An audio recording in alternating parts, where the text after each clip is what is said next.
Now, if I had to describe Doflamingo in one word, I think I'd choose the word menace. Doffy is a complete menace, and he definitely changed up the game when it comes to villainy. Now, I feel like there are different types of villains, therefore different levels of villainy. There are definitely tiers to this. Let's go back to the older days. Let's go back to the card system used in elementary school. You got the yellow card villains like Joker and Mephisto. I mean, it's typically not going to take all of the Justice League or all of the Avengers to take this threat down. This could be a one-man job. Of course, things could get messy, but containing this threat is not impossible for one person. Next, you have villains a step above the yellow card villains like Pain and Obito from Naruto. These are the red card villains. These are usually villains with a backstory, a motive beyond just being evil, and they mean business. This is personal to them, and they're going to make it personal for everyone else.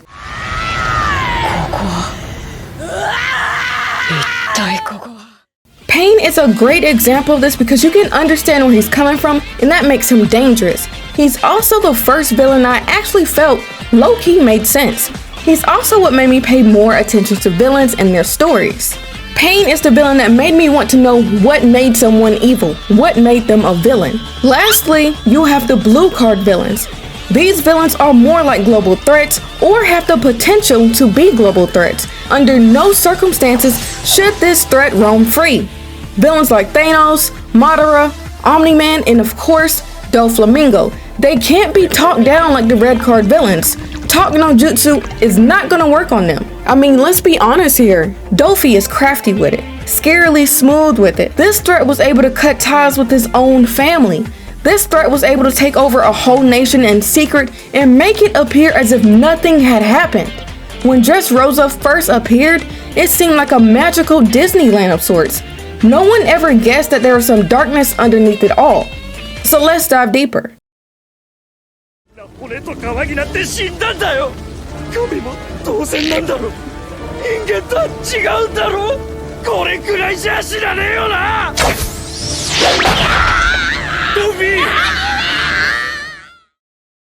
First, in order to try and understand the mind of a villain, we must take a look into what shaped them and molded them, the backstory.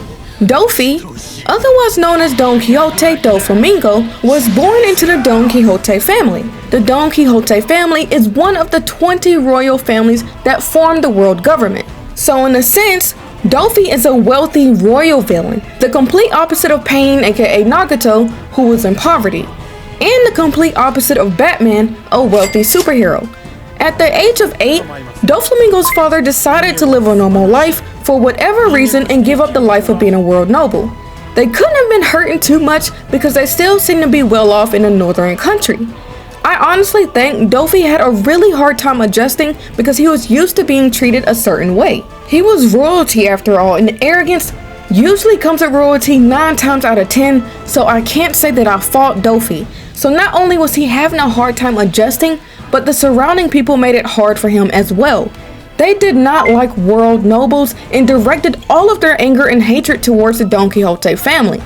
Now I gotta be real, I kinda got fed up with the Leaf Village and how they treated Naruto, but at least they didn't burn down Naruto's house. In my opinion, and a lot of people may not agree, you can dislike me all you want. You can dislike people all you want, but the problem comes with actions and what you do. It was fine that these people did not like the Don Quixote family, and it was fine that the Leaf Village did not like Naruto. What isn't fine is actively causing problems for someone because you don't like them. I'm not on board with that at all. But for some reason, it's just not possible for most people. For some reason, if you don't like someone, you have to show it. And these people burned down Doffy's mansion and forced his family into a makeshift shack on a pile of junk. This family went from lavish living to being forced to eat out of a garbage can. That's pretty traumatic if you think about it. Now obviously, Homing, Doffy's father, called the world nobles for help, but they turned their back on him in his time of need. I mean, they didn't see it as their problem anymore since Homing wasn't really associated with them anymore. And I can't say that I fault them. If I part ways with a job, I don't expect to be able to come back or ask for help, even if I did leave on good terms. And if the place of employment asked me for help with something, I can honestly say I wouldn't care to help. I'm no longer there, it's no longer my problem. Harsh, Sure, but going above and beyond for a job that can replace you at any time or any given notice is even harsher. Anyway, not only is the Don Quixote family having a really hard time settling in and being accepted by others, but to add more insult to injury, Doffy ends up losing his mother. I mean, due to the conditions that they were subjected to, it's not necessarily surprising. Even still, the hell was not over just yet.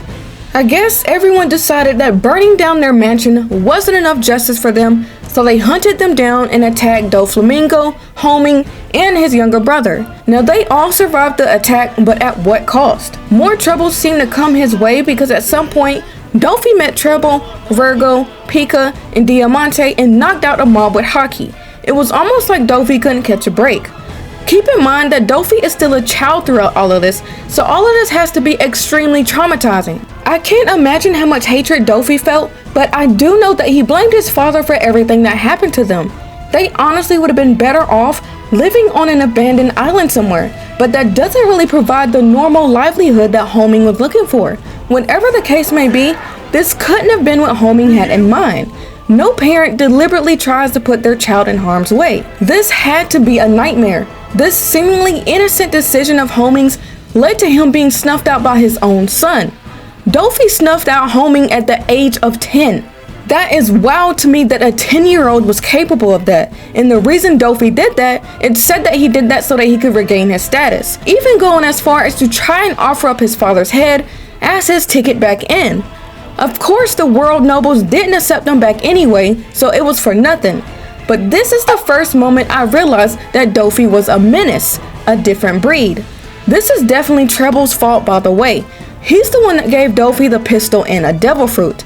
At this point, I think Doffy kind of got trapped in the cycle of anger because he was angry with his father, angry with the people, and now angry with the celestial dragons. Afterward, Doffy apparently fled with some sort of knowledge regarding the national treasure of the celestial dragons and used his knowledge as blackmail. At this point, after failing to get back in good with the world nobles, it's said that Doffy ended up returning to North Blue, where Virgo, Treble, Pica, and Diamante supposedly elected Doflamingo as their leader. They were convinced that he was going to be the next Pirate King. Now, I'm not sure what it is about loyalty in One Piece, but One Piece takes loyalty to a whole different level. Case in point, Zoro. But then we also have this group that flocked to Doffy. It's said that they burned an entire town when Doflamingo tripped over some pavement. I literally trip and fall over myself all the time, and no one burns any towns down for me.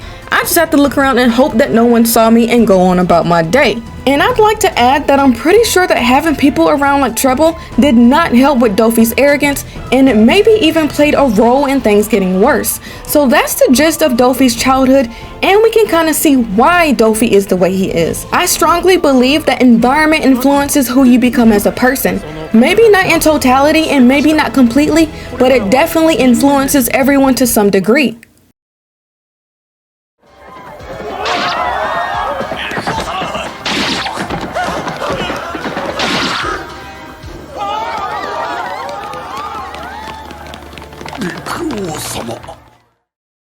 So let's skip to adulthood Doffy. Let's skip to the second moment I realized that Doffy was a menace, a different type of villain. When he was 31, Doffy started doing some dangerous things, which included stealing money from the world nobles and even going as far as to blackmail the world government. Also, he can attain the position as one of the 7 warlords of the sea. I mean, that's dedication right there. Do you know how bold you have to be to mess with the government? Anyway, one night Doffy appeared at Dressrosa in the king's chambers. Now the king recognized Doffy as a descendant of the Don Quixote family and recognized him based on his feats as a pirate. So that has a lot to say about what Doffy accomplished. I mean, let's be honest here, you don't get famous for no reason. But basically, Doffy demanded 10 billion berries in exchange for leaving the country alone. Like a good king would do, he complied. But Doffy kinda hoed him. Doffy took the money and didn't back down like he said he was. Instead, Doffy used his devil fruit to control the king and made the king rampant throughout the city. Doffy was pure evil here, and he didn't even spare the foot soldiers from his evil ways either, because Doffy made them attack innocent civilians.